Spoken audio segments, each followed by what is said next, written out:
Hello, everybody. Hello. Welcome to the Daily Antidote of Song, second to last day of our Martin Luther King week. For anybody who's new to us, we are here every day of the week, 12 noon Eastern time, singing one sing-along song, having a little chat time, and rapidly approaching our 700th day of consecutive singing together, starting since April of 2020, right after the pandemic started. So really happy to have everybody here today. Happy Saturday. Hello to everybody out there on Facebook Live. Welcome to the Daily Antidote. And hello to all the folks here in the room. Aaron, thank you so much for running the tech today from Brooklyn, New York. Hello to Tom Prasada-Rao. Turns out to be my neighbor in Silver Spring, Maryland, and I had no idea. He's going to be sharing a song with us today. He's new to us, and let's all give him a warm welcome when it's his time to come up. Hello to Annette in California, Becky in British Columbia, Brian in Maryland. Hello to Deborah in Kentucky, Sheila in Florida. Hi, Sarah in Texas, and hugs back. Hello to Trish in Victoria and Susan in Ohio. Busy Graham, Executive Director of Carpe Diem Arts. Let's all give it up for Carpe Diem, making this possible one day at a time. Hello to Karen in Oregon and some curly tops. I see Dawn and I see Willard. Hello, gang. Nice to have you guys with us today. And hi, Deli in Maryland, Shari in New Hampshire, Anna in Maine. Hello, we just came out of several hours of board meeting, so we both look like this. Hi to Kim in Vancouver. Hey, Rick Pagliari and Mariana in Vermont. Glad you guys are here today. Nice to see you. Hi, Amanda and Miles in the background in Michigan. Susan in Seattle. Hi, Susan. Nice to have you with us today. I think Maryland. Hi, Phil in Totnes, England. Nice to have you with us today. Hi, Bob and Mabel in Massachusetts. Christiana and Bob in Rockville. Steve and Michelle, also in Silver Spring, just like Tom. Hi, Dick and Kathy in Victoria. Glad to have both of you here today. Hello and hello. Hi, Kathleen in Albuquerque, Carolyn in Boise, Caroline in DC, Julie in Ontario. Hello, Luda and Mark today. Hello, and hearts to both of you. Hello to Lynn and Cliff in Vermont, Bonnie and Ione in Michigan. I'm so glad you guys are still together. I love seeing you together. Hello to Ruth in Birmingham, England. Pete and Janet in Toronto. Glad to see your smiling faces today. Ralph and Penny in Victoria. Lovely to see Ralph and Penny's hand. Hi to Anne in Maryland. Jim in New York City. Glad to have you here today. Nancy's Irish Cow in Washington State. Martha in Oregon. Jean in Pittsburgh. Carol in Connecticut. Wait, Trish in Victoria. I already said hello to you. How'd you get over there? Hi, Aloysius in Massachusetts. And for folks off video today, Bronwyn in Victoria, Loriana, Kachina, and Courtney, and parents probably in the background. Hello to Varick. I think you might be new to us today. Really glad you've joined us. Hello to Kat in Vermont, Joni, Ann in Knoxville, Lynn in Connecticut, Amos in Massachusetts, Isabel and Jerry. And I think I got everybody for today. Let's all take one big deep breath. Boy, I really need a deep breath after listening to myself. Tom Prasada-Rao, I'm so glad that you are here with us today to sing with us during our Martin Luther King week. We've had amazing songs and song leaders all week, and today is no different. I'm super excited about this song of yours, which I first heard, I guess, about 2 years ago, and it's just a spectacular song. I don't know how it's taken us so long to connect with you here. I will say I met Tom, we were just actually counting the years. I think we came up with about 29, which is a very long time ago. Tom is a singer-songwriter and has been all around and has done so many amazing things. And we're going to chat more during the discussion about his background, his COVID journey, sort of what he's up to now, and more, and Martin Luther King. But to begin our time together, Tom, I'm hoping you can tell us a couple of things about your song before we get started, and then sing for us and with us. Okay, well, thank you so much, Jo. I'm so excited to be here and to meet everybody here on this Zoom. It was May of 2020, sorry, I still say 19. And I was going through chemotherapy at the time, and so I was kind of really out of it. And as I recall, it was May 28. And I was glued to the TV on CNN, and I saw just like all of us did, the horrific death of George Floyd in Minneapolis. And I was just transfixed, and all of a sudden these lines kept coming up to me because I just thought of the absurdity of this man losing his life over a $20 bill. It was just that simple image that just kept repeating in my head. And I had zero energy because I was like right in the middle of chemo. But I thought, well, I'd give it, a little bit to see if something came, and the words just came tumbling out of my head. And I wrote them down real quick, and I recorded a video really quick because I was afraid I was going to lose the song if I didn't. And I just posted it. And then next morning I woke up to hundreds of responses and people already singing the song and re-recording it and doing it in their own voice and their own rhythm. And it turned out to be an amazing experience for me personally, but also such a heartwarming experience to see this song go everywhere. And I think the last count, I lost count actually, but there's been over 200 people who have recorded this song since in a year and a half, I guess. So should I sing a little bit of it just to kind of give you the gist of it? Because it's not truly a sing-along, but it can be. Yeah, I think if you sing us that first verse once, we'll be ready to sing along with you by the time you go back through it. All right, it's kind of a meditation. It's called $20 Bill for George Floyd. And there you got the lyrics there. Some people died for honor. Some people died for love. Some people died while singing to the heavens above. Some people die believing in the cross on Calvary Hill. Some people die the blink of an eye for a $20 bill. All right, that's the first verse.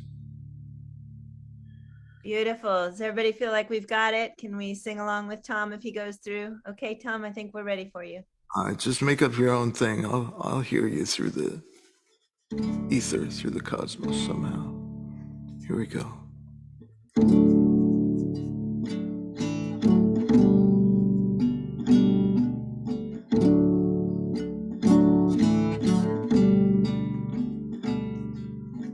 Some people died for honor.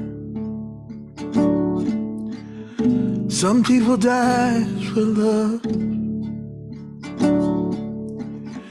Some people die while singing to the heavens above. Some people die believing in the cross on Calvary Hill.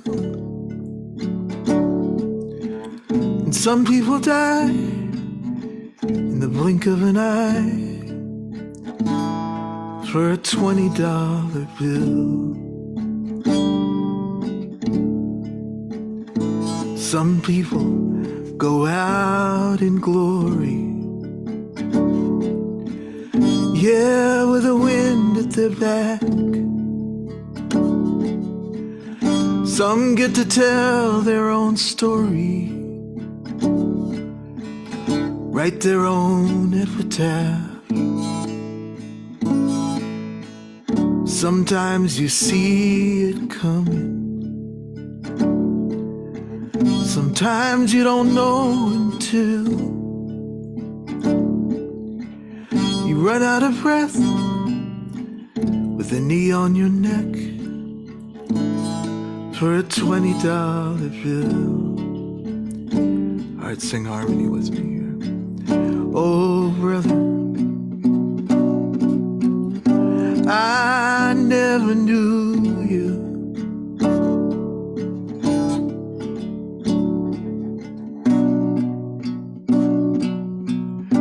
And now I never will. Oh, but I make this promise to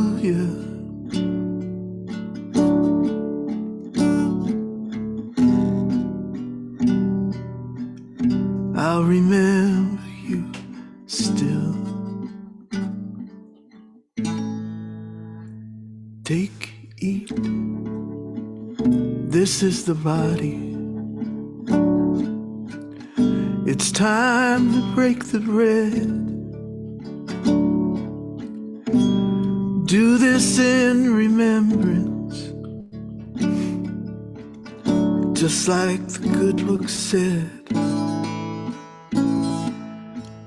Sometimes the wine is a sacrament. Sometimes the blood is just spilled. Sometimes the law is the devil's last straw. The future unfulfilled.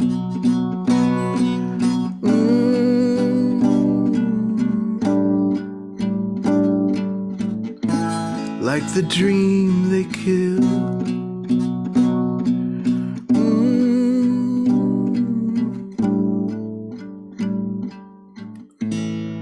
For a $20 bill.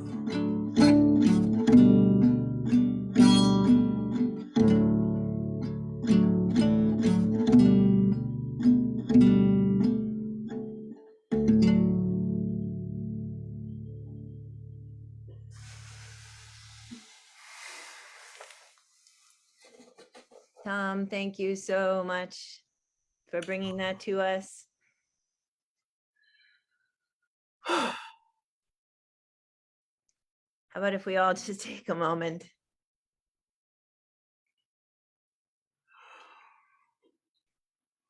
I still get teary.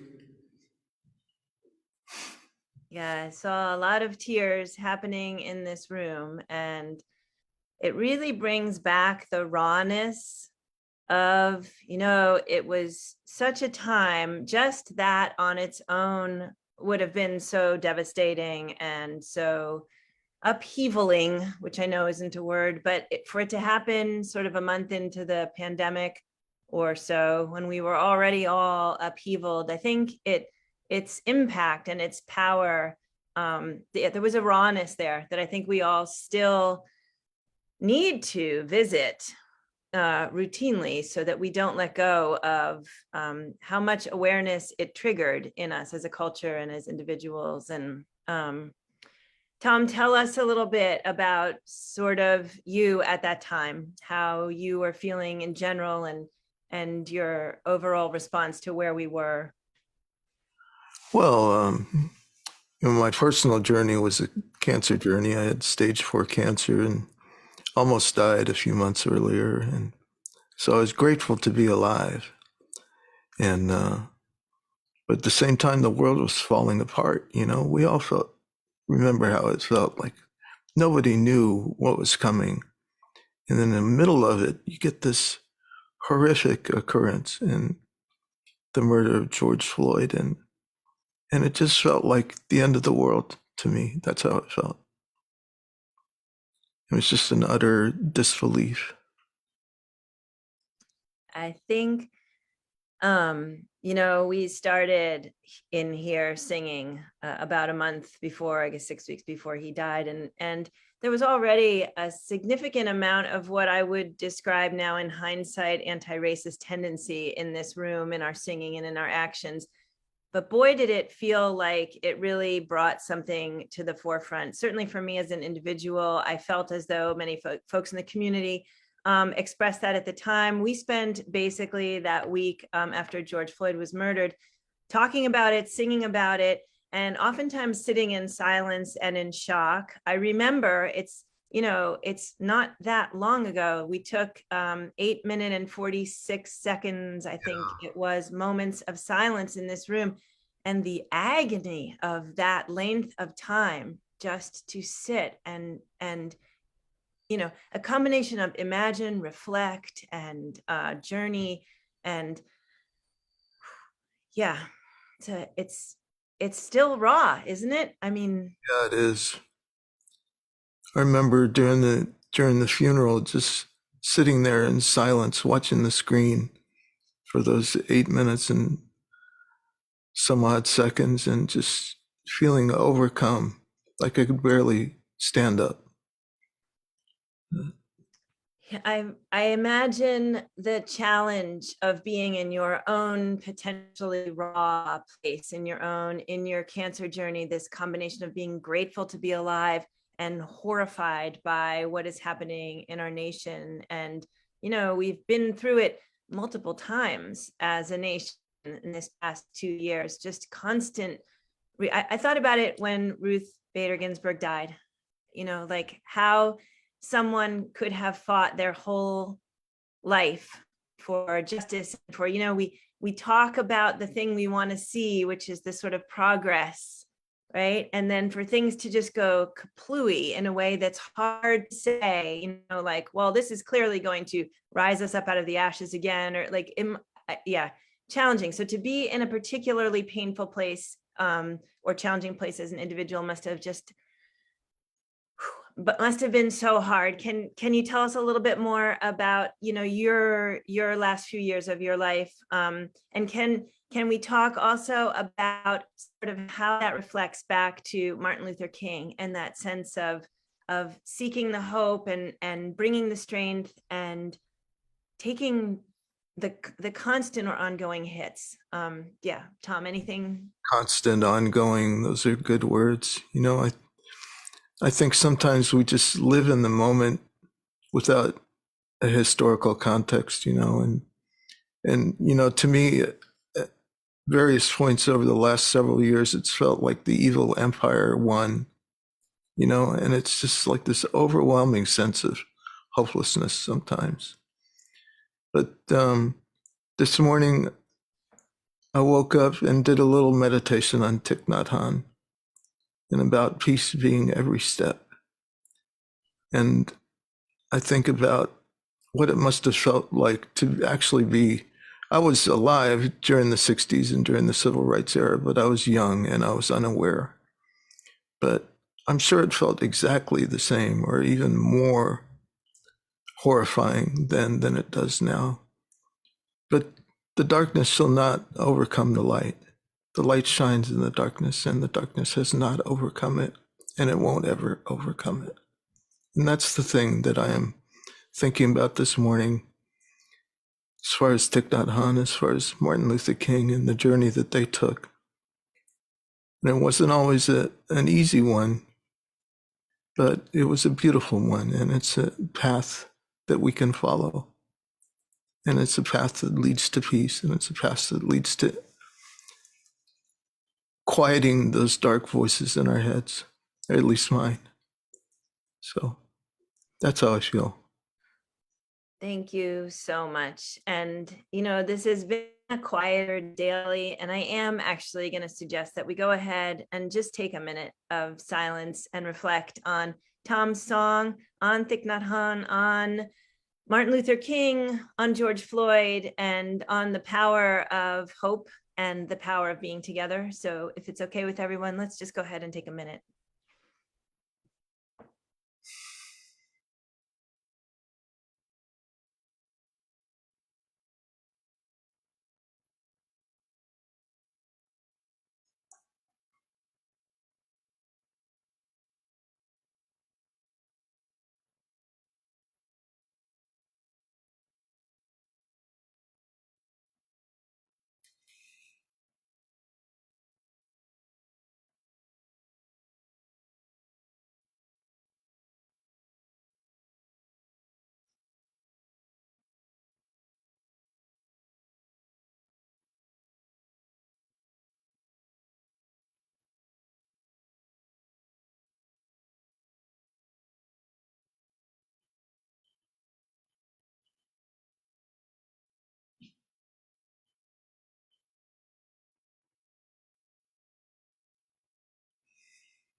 Thank you, everybody. There's a lot of power in the singing, and Martin Luther King certainly knew that. We've talked about this a lot in this room. The movements and the singing are so interwoven. But I think also the silence and the reflection also is such a big part of it. We've talked about that too, the where we find our inner strengths, the how we support each other, This community has been a very, very beautiful, supportive community, but also a very hopeful and a very active community. And Tom, I can't actually think of anything better in the whole wide world than singing that song with you again, if you are willing. Of course, of course. All right. Grab my guitar. I encourage any of you who feel like singing this song to please do. You can find the lyrics on the YouTube link and the chords too. Here we go, a $20 bill for George Floyd.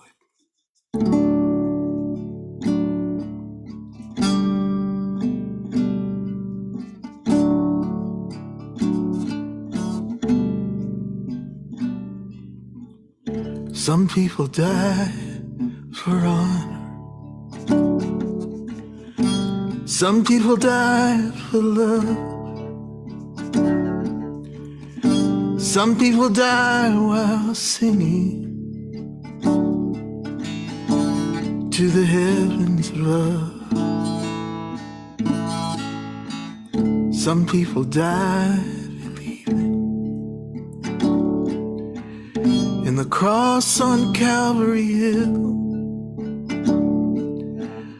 Some people die the blink of an eye for a $20 bill. Some people go out in glory, yeah, with the wind at their back. Some get to tell their own story, write their own epitaph. Sometimes you see it coming, sometimes you don't know until you run out of breath with a knee on your neck for a $20 bill. Oh, brother, I never knew you.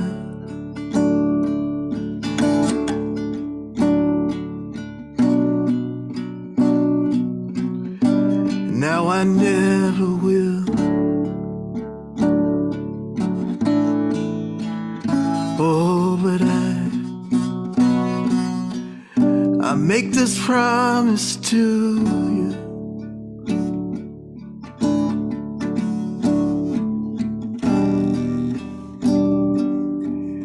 I'll remember you still.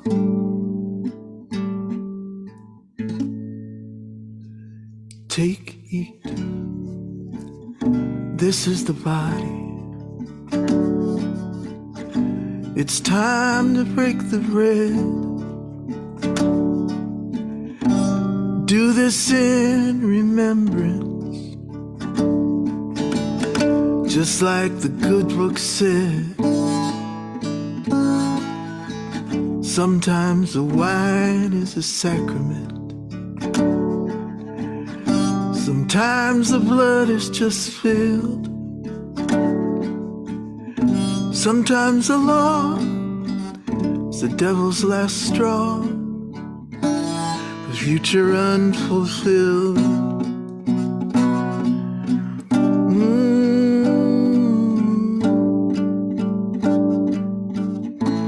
Like the dream they killed.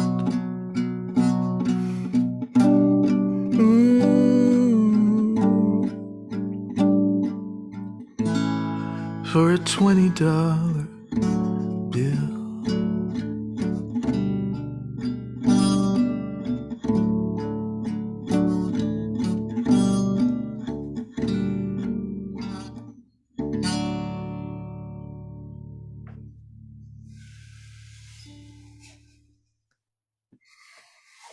Thank you so much, Tom Prasada-Rao. That was absolutely wonderful. So beautiful to sing with you today. Thank you to Carolyn for the candle. Thank you to all of you out there for the moving, amazing, beautiful faces and singing that you are sharing with everybody right now out there in the world. So, I'm not sure if anybody was here yesterday. I mean, I know a lot of you were here yesterday, but yesterday there was a beautiful discussion between Reggie Harris and Hubby Jenkins on MLK that was so moving, as well as another moving song. Last night's Community Sing, for those of you who joined us, we had a beautiful song about Richie Havens by Walter Parks, and a beautiful song, Emma's Revolution, that came with a video also on the subject of what we've been through as a nation. And it's been a good few days for reflecting. Doesn't mean we can't also find our joys and be joyful, but it's been a good day, a good few days to really give some thought to, it's 2022, and what are we going to do with our energy and our time, and how are we going to help create the kind of change that we hope means that there's less of this in the upcoming year, upcoming years, upcoming decades. And Tom, I'm not sure if you have it on gallery or not, if you can see all of our faces. Well, Usually just gallery. Yeah. got it on gallery. So Yeah. usually we wave wildly. And I would love to just let everybody, please let Tom know how much we appreciate the journey he took us on today. Thank you, Tom, for being here. And now that I know you're my neighbor, somehow it makes it easier to think of having you back here again, even though technically it has nothing to do with anything, because we're miles apart in our little boxes, except we're not. So I hope you'll become a more regular part of this community. You are a perfect fit for who we are and what we do here. So thank you so much. All right. Thank you. Bye. I'm going to say bye. Thank you, Tom. I'm going to say bye to everybody out there on Facebook Live. Thanks, Facebook, for joining us. And please do join us again tomorrow. And I should have mentioned, if you missed yesterday or the community sing or the other things I'm talking about, you can find them all on Facebook Live, Carpe Diem Arts, or the Daily Antidote of Song. Please visit both of them there and help us reflect and help us move forward in hope. Thanks, everybody on Facebook.